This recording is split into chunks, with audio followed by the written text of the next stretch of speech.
How to cancel Shopify subscription. That's what I will show you in this video.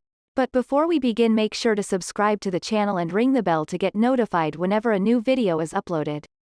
With that said, let's get started. Navigate to your Shopify admin. After that, click on the three lines at the top left of the screen. Click on Settings at the bottom. Click on Plan.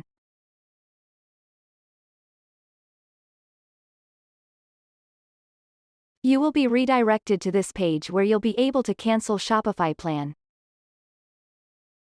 All what you need to do is click on Deactivate Trial.